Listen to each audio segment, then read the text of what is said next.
Welcome to our online Guruji classes. आज हम coded inequality का पार्ट 4 देखेंगे। जो लोग ये पार्ट पहली बार देख रहे हैं उनसे रिक्वेस्ट है कि आप लोग पहले मेरा पार्ट 1, पार्ट 2 और पार्ट 3 पक्का देखें ताकि आपको एकदम क्लैरिटी से समझ में आ जाए कि टॉपिक है क्या। आपके 5 नंबर के क्वेश्चंस आते हैं और मैं चाहता हूँ कि आप 5 में से 5 हमेशा 100% एक्यूरेसी के साथ सही करके आए। ठीक है, आप मेरे यूट्यूब चैनल ऑनलाइन गुरुजी और मेरा फेसबुक का ग्रुप ऑनलाइन गुरुजी, इन दोनों पे मुझे ऐड कर सकते हैं। सब्सक्राइब कीजिए और अपने फ्रेंड्स लोगों के साथ शेयर भी कीजिए। ठीक है, अब देखते हैं कोडेड इनइक्वालिटी।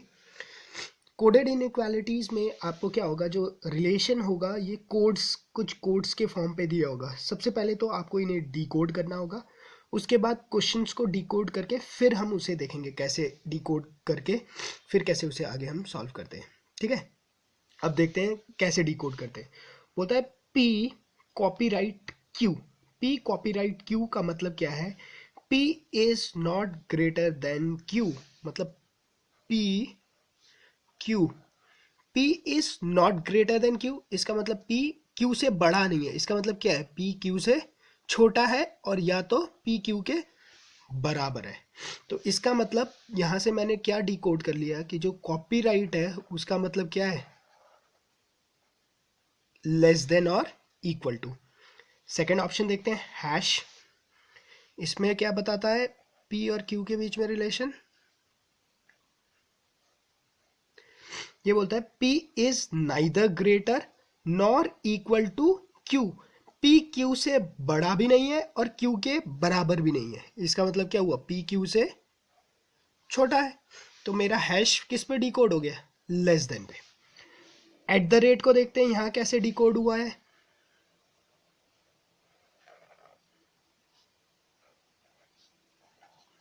यहां बोलता है P is neither greater nor smaller than Q। P क्या है? Q से बड़ा भी नहीं है, P Q से छोटा भी नहीं है। इसका मतलब क्या हुआ? P Q के बराबर है। नेक्स्ट देखते हैं, P स्मॉल स्क्वायर है, इसे क्या बोलते हैं? P स्मॉल स्क्वायर Q, इसका मतलब है P चेक बॉक्स बोलते हैं ना इसे, चेक बॉक्स। तो बोल रखा है कि P और Q, बोलता है P is neither smaller nor equal to Q। P क्या है? Q से छोटा भी नहीं है और Q से क्या है? Q के बराबर भी नहीं है। इसका मतलब क्या हुआ? P Q से बड़ा है। तो चेक बॉक्स का मतलब क्या आया? Greater than. लास्ट पे देखते हैं डॉलर।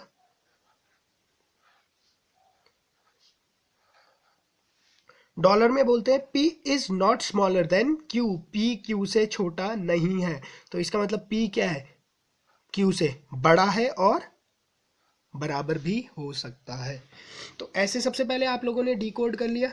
ठीक है, तो डिकोड करने के बाद मेरे पास क्या आया? जो मेरा कॉपीराइट है इसका मतलब है लेस देन इक्वल टू। जो मेरा हैश है इसका मतलब है less than. At the rate का मतलब है इक्वल। चेक बॉक्स का मतलब है ग्रेटर देन और डॉलर का मतलब है ग्रेटर देन इक्वल टू। ठीक है, आप इसे अपनी कॉपी पे एक बार लिख लीजिएगा। ठीक है, इन्हें डिकोड करके, ताकि अब हम जब क्वेश्चंस देखेंगे तो आपको पता चल जाए कि किस पे क्या है। ठीक है, इसे आप अपनी कॉपी में पॉज करके वीडियो लिख लीजिएगा। ठीक है, अब देखते हैं हम क्वेश्चंस। इन क्वेश्चंस को करने से पहले मेरा आपसे यही रिक्वेस्ट है, जो ये लेक्चर पहली बार देख रहे हैं, कि प्लीज़ लेक्चर का पार्ट 1, पार्ट 2 और पार्ट 3 पक्का से देख ले, ताकि आप लोगों को पूरी क्लैरिटी हो कि लेक्चर में हो क्या रहा है। ठीक है, अब देखो, अब इन सारे में मैं इन्हें डिकोड करूंगा। मैं बोलूंगा A N. Check box, check box का मतलब क्या था? Greater than, comma. S, dollar का मतलब क्या था? Greater than equal to N, comma. S, check box का मतलब था ग्रेटर देन।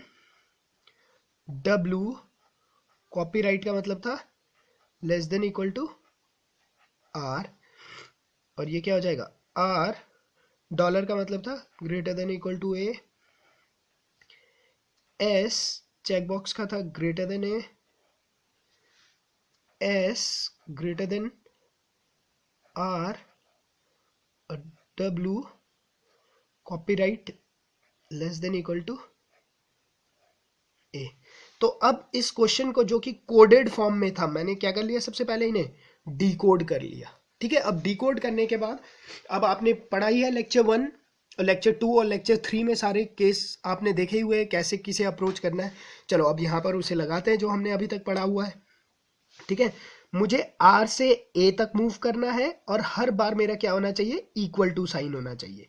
ठीक है, मैं आर से डब्ल्यू जा सकता हूँ, इक्वल टू साइन है।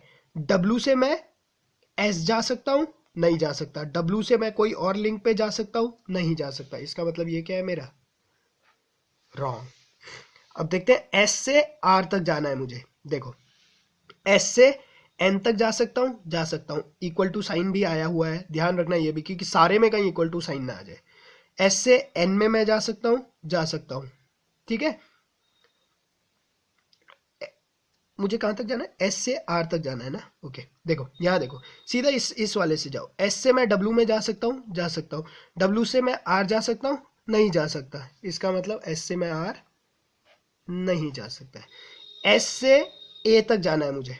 ठीक है, देखो, एस से एन में जा सकता हूँ, एन से ए में नहीं जा सकता। Close and open and, lecture 1 पक्का देखिएगा तभी समझ में आएगा क्या है थ्योरी, क्योंकि लेक्चर 1 में हमने इससे रिलेटेड थ्योरी डिस्कस की थी और क्वेश्चंस भी किए थे। ठीक है, अब देखो, ए से डब्ल्यू तक जाना है मुझे। ठीक है, डब्ल्यू से ना मैं आर जा सकता हूँ, डब्ल्यू से ना मैं एस जा सकता हूँ, डब्ल्यू से मैं कहीं आगे मूव ही नहीं कर सकता। तो ओ सॉरी, ए से डब्ल्यू तक जाना है, सॉरी, ए से डब्ल्यू तक जाना है। ए से एन में जा सकता हूँ। ठीक है, एन में आ गया मैं। एन से एस में नहीं जा सकता क्योंकि क्लोज एंड आ गया ना, तो ए से डब्ल्यू तक मैं नहीं जा सकता। मतलब सारे ऑप्शंस क्या है मेरे, गलत है। तो ये ऑप्शन गलत हो गया, ये ऑप्शन गलत हो गया, ऑल आर ट्रू गलत हो गया, नन इज ट्रू। तो ये मेरा क्या होगा, करेक्ट आंसर होगा। ठीक है, जो लेक्चर पहली बार देख रहे हैं वो इस लेक्चर को देखने से पहले पार्ट 1 और पार्ट 2 और पार्ट 3 पक्का देखें, क्योंकि उसमें हमने सारी थ्योरी इनकी डिस्कस कर रखी है। ठीक है, कि कैसे आप मूव करते हैं बहुत ही सिंपल वेज में। ठीक है, दूसरा क्वेश्चन देखते हैं। उसने बोला है u@n, मतलब u equal to n $f greater than equal to f $a greater than equal to a check box r greater than r, a@u, a equal to u, n check box r, n greater than r, r copyright c, copyright u, u check box a। ठीक है, पहले आपने decode कर लिया। अब ये case 1 वाले ही problems हो गए। ठीक है, अच्छा, a इक्वल टू यू बोल रहा है। a देखो, a इक्वल टू यू है, कहीं से भी नहीं है। ये ऑप्शन क्या हो गया मेरा, रॉन्ग। n से r तक मूव करना है। ठीक है, n से r तक मूव करना है। देखो, n से f में मूव कर सकता हूँ, f से a में मूव कर सकता हूँ, a से r में मूव कर सकता हूँ। और देखो यहाँ पर क्योंकि इक्वल टू साइन मिस हो रहा है, इसलिए मेरा ये ऑप्शन करेक्ट हो गया, क्योंकि मेरी मूवमेंट n से लेकर r तक पॉसिबल है। n ओपन एंड f से लेकर ये ओपन एंड a से लेकर ये ओपन एंड r, और यहाँ पर इक्वल टू साइन मिस हो गया, इसलिए ये ट्रू है। अगर ये क्वेश्चन ऐसा होता कि यहाँ पर ऐसे इक्वल टू साइन होता तो ये कंक्लूजन मेरा गलत होता। उस केस में अगर ये दिया होता है कंक्लूजन तभी सही होता, क्योंकि सारे मूवमेंट में क्या आ रहा है, इक्वल टू साइन आ रहा है, तो इक्वल टू साइन होना चाहिए। इस बात का बहुत ध्यान रखिएगा, क्योंकि आपके क्वेश्चन इस कंसेप्ट पे पक्का आने हैं। वो यही चेक करना चाहता है कि आप ये बात ध्यान रखते हैं कि नहीं। ठीक है, अच्छा, u से r तक जाना है इक्वल टू साइन लेकर हर बार। ठीक है, देखो, u से n में जा सकता हूँ, इक्वल टू साइन है। n से f में जा सकता हूँ, इक्वल टू साइन है।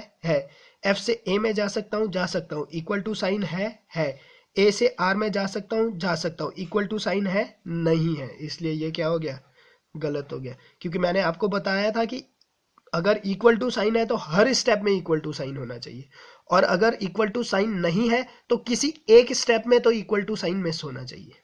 ठीक है, अब देखते हैं यू से ए तक जाना है। ठीक है, देखो u से n में जा सकता हूँ, इक्वल टू साइन भी आया है, ध्यान रखना है। n से f में जा सकता हूँ, f से a में जा सकता हूँ, इसका मतलब u से a में जा सकता हूँ। बट अगर आप एक बात ध्यान रखें, सारे केस में इक्वल टू साइन आए हैं, सारे केस में, तो ये मेरा क्या है, गलत है। इसी के जगह ऐसा लिखा हुआ होता u greater than equal to a, तो वो बात सही होती। ठीक है, ओके। अब ऑप्शन को देखो तो मेरा आया only second is true, option number 1। अब यहाँ पर गलती होती है, देखो उन लोगों ने ऑप्शन इतने आसान से बनाया है, हम लोगों में टेंडेंसी क्या होती है, फास्ट करने की टेंडेंसी होती है। फास्ट तो करना भी पड़ता ही है क्योंकि कंपटीशन इतना ज़्यादा है और कट ऑफ मार्क्स आपको पता ही है किस हिसाब से बढ़ रहे हैं। तो मैं क्या करता हूँ, ऑप्शन ए देखा, मारा और निकल गया, और मैं सोचता हूँ मैंने तो सही किया है। बट अगर आप ध्यान से देखो तो यहाँ पर only second and either 1 and 4 वाला भी ऑप्शन है, और उन्होंने इस ऑप्शन को लास्ट में छुपा के रखा है ताकि क्या है, बच्चा स्पीड से करे, 1 मारे और सोचे सही है और निकल जाए। बट ऐसा नहीं होगा। ठीक है, अब मुझे देखना है कहीं 1 और 4 पे आइदर और वाला केस तो नहीं हो रहा है। हमने पार्ट 3 में आइदर और के सारे केस डिस्कस किए हुए हैं। ठीक है, जिन लोगों ने नहीं देखा है उनसे रिक्वेस्ट है कि पहले आप वो पार्ट भी देख ले, आइदर और वाला।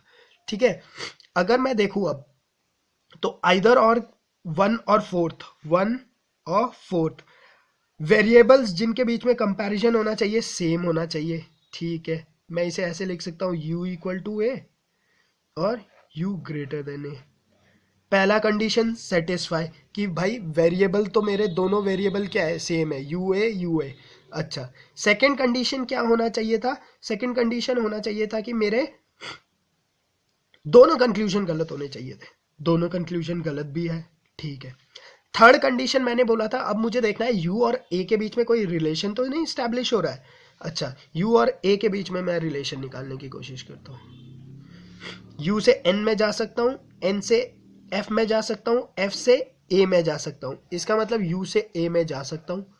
क्योंकि हर साल हर मूवमेंट पे इक्वल टू साइन भी आ रहा है, तो इसका मतलब इक्वल टू साइन भी आएगा। इसका मतलब क्या हुआ ये case, u is greater than a या u इक्वल टू a, यही दो केस बने ना, या तो u ग्रेटर देन a या u इक्वल टू a। तो ये मैंने कल आपको बताया था, ये कौन सा केस हो गया इसके लिए, ये दोनों ऑप्शन देखो, दोनों ऑप्शन, इन दोनों केस पे दोनों में से एक तो ट्रू होना ही है। कल मैंने आपको पार्ट 3 में पूरा समझाया हुआ है कैसे है ये ऑप्शंस, कैसे और केस गलत होते हैं। तो ये सीधा सीधा आपको इधर और का केस दिख रहा है, तो मेरा ऑप्शन क्या होगा, ऑप्शन 5 मेरा करेक्ट होगा। स्पीड में आप ऑप्शन 2 ना करेक्ट करके आना, ये आपसे रिक्वेस्ट है। बाकी ये 2 क्वेश्चन से ये क्लियर हो जाएंगे क्योंकि कंसेप्ट तो हम आगे सीख ही चुके हैं। मैं बस आपको 2 क्वेश्चन करा के बस ऐसे दिखाना चाहता था कि कैसे डिकोड करते हैं। ठीक है, बाकी आपसे मेरा रिक्वेस्ट है कि आप मेरे चैनल ऑनलाइन गुरुजी को सब्सक्राइब कीजिएगा, उसे शेयर भी कीजिए अपने फ्रेंड्स लोगों के साथ। मेरी फेसबुक पे भी मैंने अपनी वो क्रिएट किया हुआ है, ठीक है, ऑनलाइन गुरुजी नाम से, ऑनलाइन गुरुजी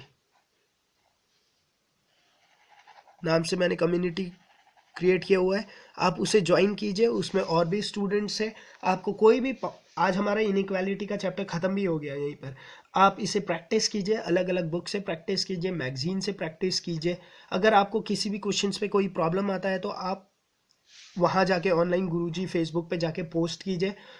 बाकी बच्चे भी हैं वहाँ पर, मैं भी उसे चेक करता रहता हूँ, मैं उसे चेक करूँगा। अगर किसी को कोई प्रॉब्लम होती है तो हम उसे शॉर्ट आउट करेंगे। अगर वहाँ पर समझ में नहीं आता तो हम उसका वीडियो लेक्चर बना के भी आपको अपलोड कर देंगे, अगर सबको प्रॉब्लम कोई इश्यूज आता है किसी टाइप में।